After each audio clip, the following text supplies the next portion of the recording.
The 1920s in American history was understandably nicknamed the Roaring Twenties. This is because of many different key events that caused this time period to flourish. World War I had just ended, and Americans had a new mindset. They had just gone through economic hardships to raise money for the war. Now, with an abundance of product and no more war, the Americans no longer wanted to conserve, but rather be impulsive and buy things. Thankfully, a huge population increase from soldiers coming home and immigrants helped to boost the economy, and new inventions and ideas of entertainment helped to create a new world of luxury for Americans. This both pleased them for their new desires, along with paving the way for development in an entertainment for the modern era. Art has always been a part of American culture and still had influence throughout the new and exciting Roaring Twenties. In this time period, art was mostly impacted by Surrealism. This is an abstract way of expressing thought through canvas, and the movement was led by Andre Breton. Using the element of surprise, Surrealism globally impacted film, music, and literature. Literature was also a tremendous wave affecting America, as newspapers, journals, and novels were still the prime way of learning new information. The Great Gatsby by Francis Scott Key Fitzgerald showed how significant the 1920s were and worked to change gender roles, while Ernest Hemingway's The Sun Also Rises described the effects that World War I had on society. These new powerful works and many more helped progress America culturally, while the Harlem Renaissance, or the New Negro Movement, was progressively working for equality.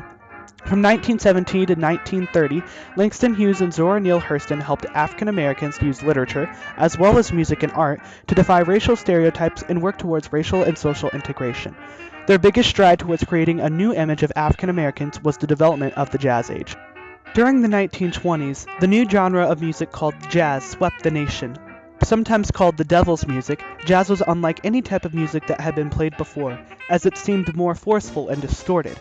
A huge reason as to why jazz succeeded was because the youth of the time were looking for ways to rebel against previous generations, and did so with music.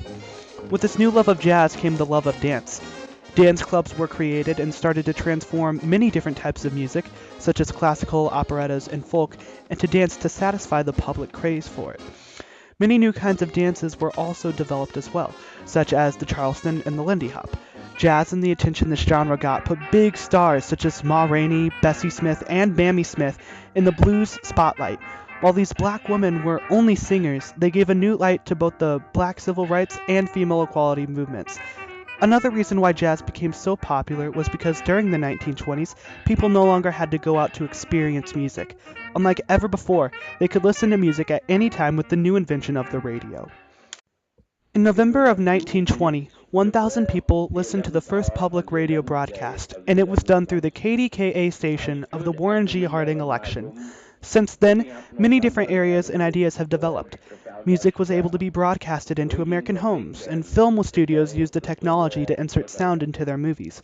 Sports talked through the play-by-play so you didn't have to be at the game, and writing was no longer the only mean of expressing information to people. The nation bonded over sharing the new appliance that easily brought them news and entertainment and advertisements, but also had some side effects. Radio shows such as the extremely well-liked Amos and Andy could change viewers' perceptions, and this incredibly racist show gave people the wrong impression of African Americans. Other minorities were discriminated against as well through media-covered stories. Nevertheless, never before could information be so quickly sent and received, and it transformed the American way of life. The radio was by far the most influential item to change the American household in the 1920s. All of this new coverage in the media through magazines, newspapers, and radio led to the higher popularization of sports, mainly baseball and football. With more free time and a better transportation to get to games, people wanted to be as connected as possible to their local area teams, and turned to football. College football gave every American personal pride, as they watched their team compete in the famous Rose Bowl. Fans grew to love seeing players such as Newt Rockne and Red Grange play on the field, and with the NFL starting to recruit out of college in 1925, viewers became obsessed with football all around. Baseball, trying to gain back its publicity, got lucky with the most well-known name in sports joining the New York Yankees, Babe Ruth. This all-star hitter and pitcher brought people from all around to see him hit a home run. This new mindset of the game made baseball more exciting and appealing, changing the game for good and once again making baseball the nation's national pastime. However, the biggest advancement in entertainment in the 1920s was definitely the movie industry. Nickelodeons had been introduced in 1905, showing short motion pictures for a nickel and making the country more interested in the new developing field. However, the demand for longer and greater movies led to the Big Five. Warner Brother Pictures, Paramount, RKO, Metro-Goldwyn-Mayer, and 20th Century Fox dominated the business by creating 90% of the nation's 800 feature films a year, blowing away today's average of 500. Movies became so intriguing that Americans spent 83 cents of every entertainment dollar going to them, with three-quarters of the population seeing a movie every week. Part of the reason movies were so favored was because they made role models. Citizens, both rich and poor, can now strive to be a movie star like Charlie Chaplin in their favorite comedies, or Douglas Fairbanks in the action thrillers. And during this decade, people kept going to new movies because new breakthroughs in technology continued to make movies even more captivating. In 1926, Don Juan was released, the first feature-length movie with the soundtrack. Soon after came The Jazz Singer in 1927, the first talking film. And then On with the Show was finished in 1929, the first film that was all color and all talking. The movie industry immensely impacted American life. From now on, stars would be more well-known than political figures, and plot lines would start to persuade emotions and viewpoints of the world. Since then, many improvements have happened to make movies the prime source of entertainment today.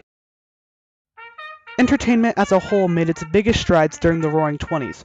Art and literature had new forms of expressing thought, while jazz music encouraged rebellious youth and equality. Radio changed the ways of delivering information, and sports gave people joyful pride in their home teams. But by far, movies were the biggest factor in advancing entertainment. Together, all these forms of pleasure helped the American people enjoy their lives before the Great Depression and World War II, and had lasting effects on American culture for a century to come.